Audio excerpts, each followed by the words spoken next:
Peace, my child. And welcome again to Roll of 24 for the week of 9 March to 15 March 2026. And once again, it's going to be a rather eclectic week where we start off down at the dog park and then we move towards the purposeful picture as seen over here above my left shoulder. And then we'll move into flowers. It is springtime, and one of the things that I've learned is, unlike fall, where you may have 2 or 3 weeks where the leaves are changing colors, come springtime you may have only a day or two to capture what it is you want to see. Then we move over, after the springtime flowers, we move into some aerial maneuvers by some military aircraft. And then we move into something very different and unique. Is I went out to a tattoo show, Ink Masters. They have a traveling show, and I took some photographs over there of the Ink Masters doing their ink. And then we finish off the week once again using the telescope and capturing 2 different objects out there in the galaxy. So on Monday morning, went and took Charlie out to the local dog park, and Charlie had an opportunity to meet this new dog, Eva. And as I learned slowly in my photography over the last couple years, is when there is no real color, go ahead and make it black and white. And when I zoomed in on this picture, when I was doing the edits, I was like, how many eyes does this dog have? Because on the left-hand side to our right, it looks like there's 3 sets of eyes. And I did run into this dog a couple days later, and it had a haircut, and I could actually see the eyes now. So this dog here, this is Hank. We've met Hank several times out here at the dog park. And I was laying down on the ground, and after getting dogpiled for about 5 minutes, the dogs kind of started to ignore me. Anyways, Hank was slowly moving around on this. I was laying down on an incline, and Hank finally walked around and came over towards me. And so I captured 2 pictures. This one is where his right paw is up, and I just loved how the clouds were prominent and gave the picture some more texture and oomph versus just a clear blue sky. And then in this picture here, Hank has his left paw up. So he was trotting by and just perfect with the tongue sticking out. He'd just been chasing Charlie and another dog around the park. And so, anyways, I actually printed both of these off, and a third picture too that you're going to see shortly, and gave those to the dog sitter, which is the father of the son who owns Hank.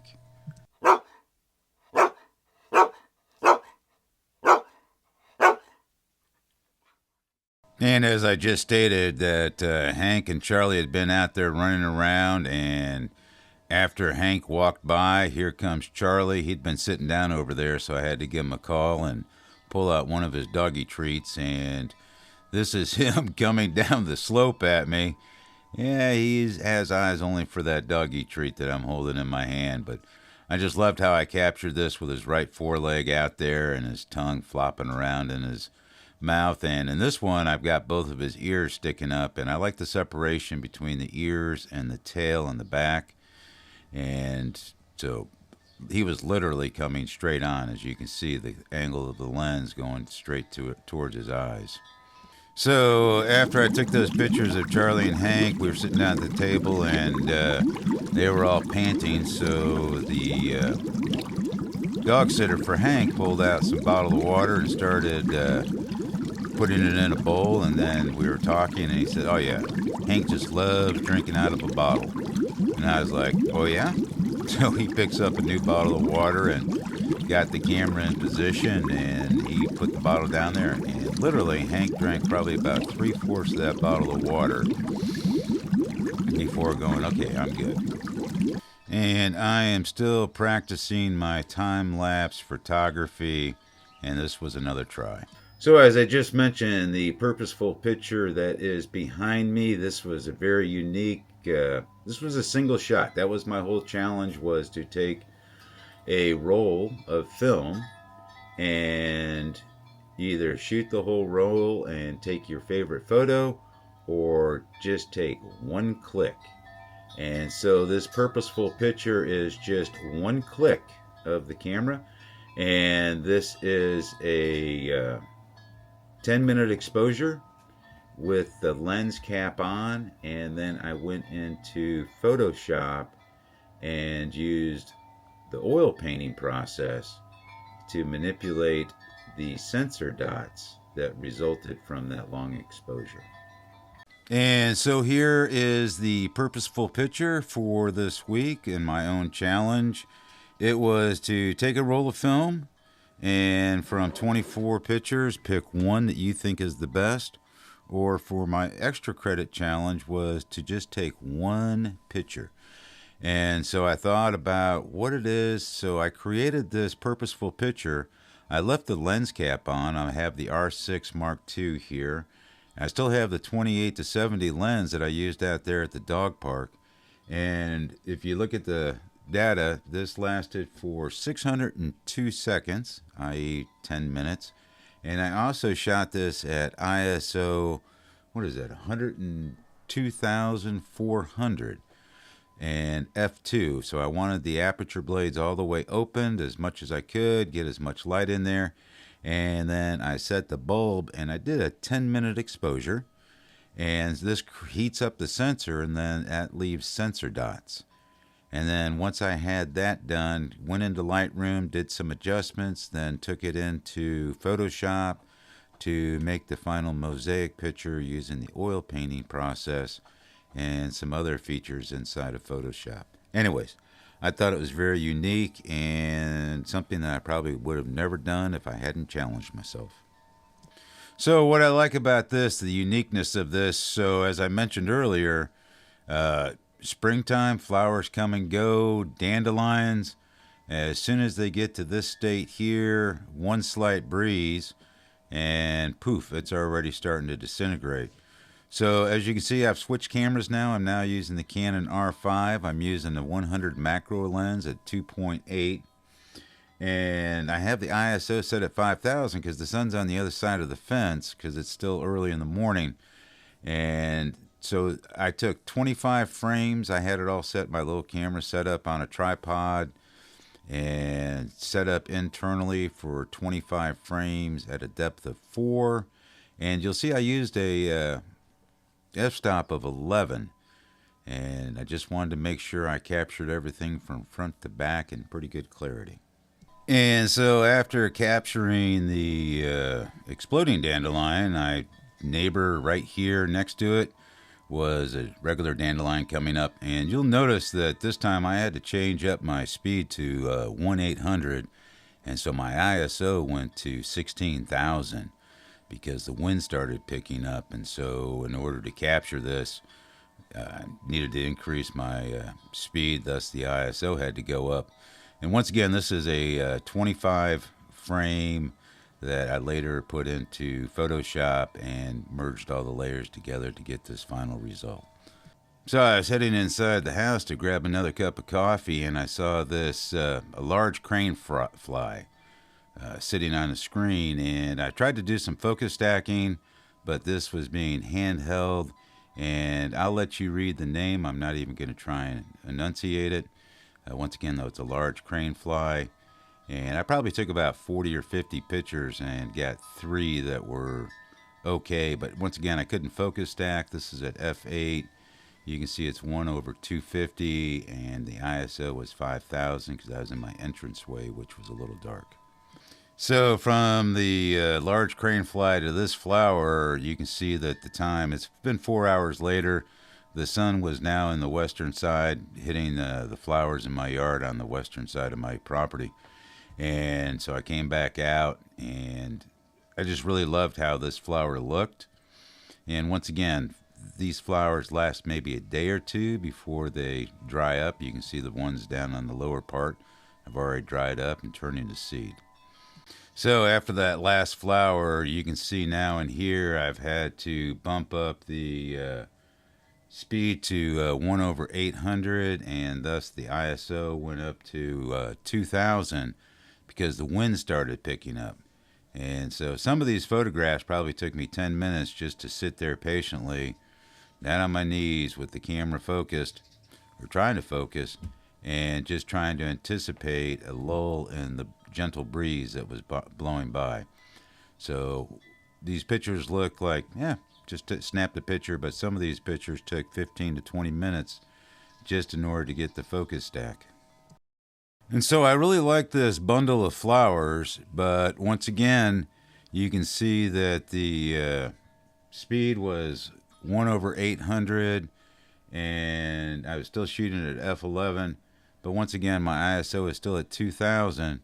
So once again, I'm sitting out there waiting and waiting, and two of the flowers or three of the flowers would stop blowing in the breeze, but the other ones were still going, and I didn't have anything or any way to block this. Anyways, I took these pictures at this time because this is all natural light. I didn't want to have to use any artificial flashes or any handheld lighting for this, so it just took time for the wind to taper down and push the button to get the focus stack. So I do have a variety of plants, as you've seen so far, and this is the new growth of a red tip.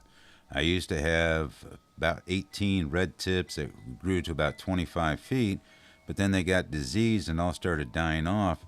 And so what's unique about this is I took this picture, and then the next day I came out and cut everything down because I now have crepe myrtles growing where in between where these red tips used to be.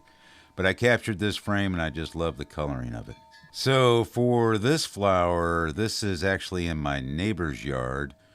I didn't have any of these, but this flower itself is probably about the half the size of half of a dime, is the best way to say it. They're just super small, and I detected these when I was walking around with Charlie around the block while he was doing his duty, and I just bent over and I was like, that is super small, but super cute. And so I went back out and found this over in my neighbor's yard. And still wandering around the subdivision with my tripod and camera and my camera bag on my back. This was yet another neighbor's yard, and this was just a small little flower that was coming up out of the ground. Very unique, and I caught this with the sun. That's pure sunlight glowing on that. I didn't bring out a flash or a light, handheld light or anything. Anyways, I just really loved how this one turned out. And we're still at 800ths of a second, and ISO now we're up to 6400 because the wind was picking up at this time of day. And so yet in another neighbor's yard, kind of every little bit from everybody's yard around my little neighborhood, is you see them, but you really don't get that close to them. These are the flower petals of a pearless pear tree. And while several of my neighbors have these, this one neighbor, this branch was rather low, and I just extended the tripod all the way up. So I was probably about 6 feet up in the air, had to have the sensor down.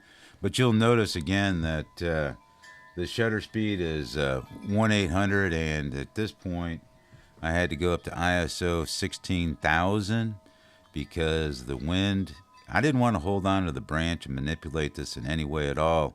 I just wanted this to be a pure nature shot, and so the higher ISOs. And so that completes all of the flower shots for that week. And once again, fall, you get to have the changing colors of the leaves for a couple weeks, but these flowers, like this pearless pear tree petals, the next day, Charlie and I walked around the block, and I stopped. I was like, can I come back out and take a shot again? And nope, they'd already all withered away, and that was it for the season. Just come and go rather quickly.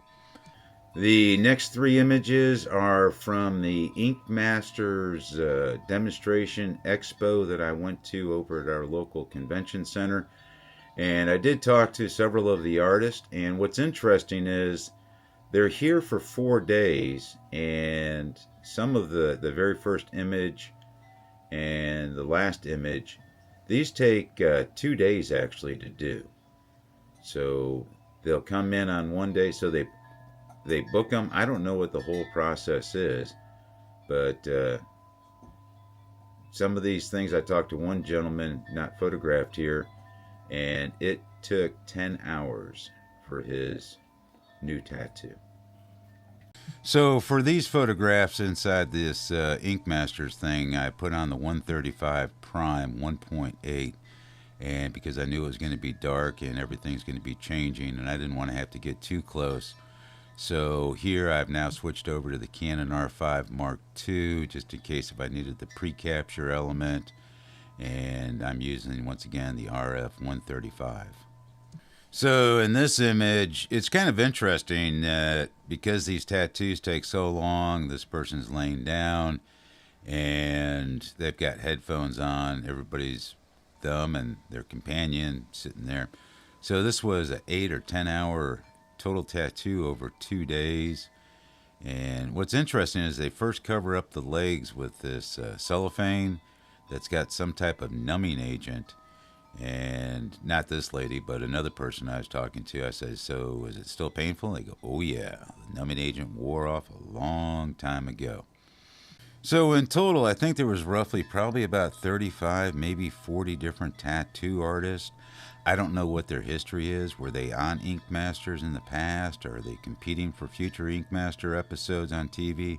I'm not sure, but so this is a lady receiving this tattoo, but this was one of the few female tattoo artists at the show that I saw. So it was just pretty interesting. And once again, I'm using the 135 prime here so that I didn't have to get too close.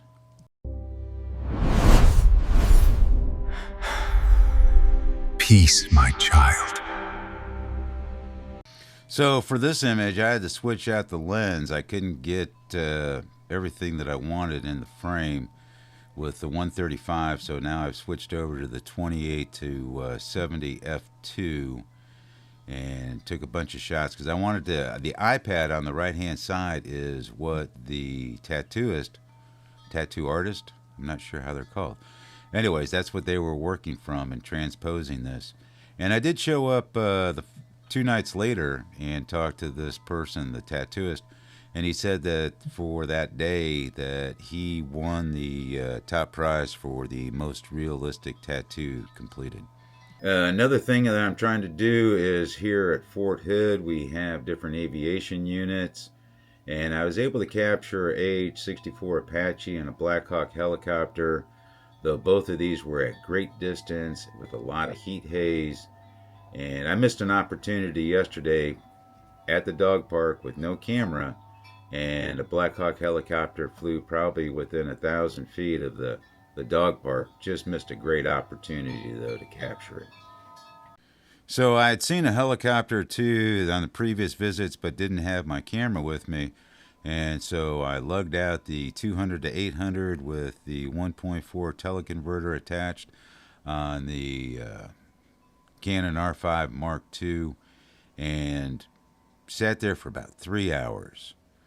And then right before everybody else had already left, it was just Charlie and I stood up, started packing up my stuff, and off in the distance I heard the helicopter. And so I stood up, and once again there's a lot of heat haze, very far away, but I still think it's pretty interesting. I love capturing the AH-64 helicopter. So this is a subsequent photo of the same series. This is probably about 8 or 9 seconds later. And as you can see, I've got this at 1/2000, and the ISO is up to 500. And because I have the teleconverter on, the best I can get is a f13 in this image. And once again, still far away, a lot of heat, haze, but what I loved is the rising sun hitting against the side of the helicopter on the right hand side. So in this image, this is a Black Hawk helicopter, and this is the subsequent day, and I didn't put the teleconverter on. Lovely bride and I were out. We got into a gated community and drove up to the top of the hill, and we were out walking around. There were some birds, buzzards flying around. And way off in the distance, I saw this Black Hawk flying by. picked up the lens and snapped off a whole bunch of photos. Pretty bright day, so ISO of 100. And the next two photos are using the C-Star 50 S50 off the backyard. And what I was doing, I was getting practice for the following week, where I did the Messier 110 challenge. And you will see some of those images in next week's presentation. And here is an image of NGC 1975 taken from my backyard. And this is what's called a blue reflection nebula, and it's located in the constellation Orion, and it's positioned about 1,500 light years away within the Orion Sword. And this is the last image, image 24 for this week of Roll of 24. And this is the Mir Galaxy M100. Once again, this was taken from the backyard. And this Mir Galaxy is 55 million light years away from Earth. And it is hypothesized that it is 166,000 light years across. And this was my attempt again at another time lapse.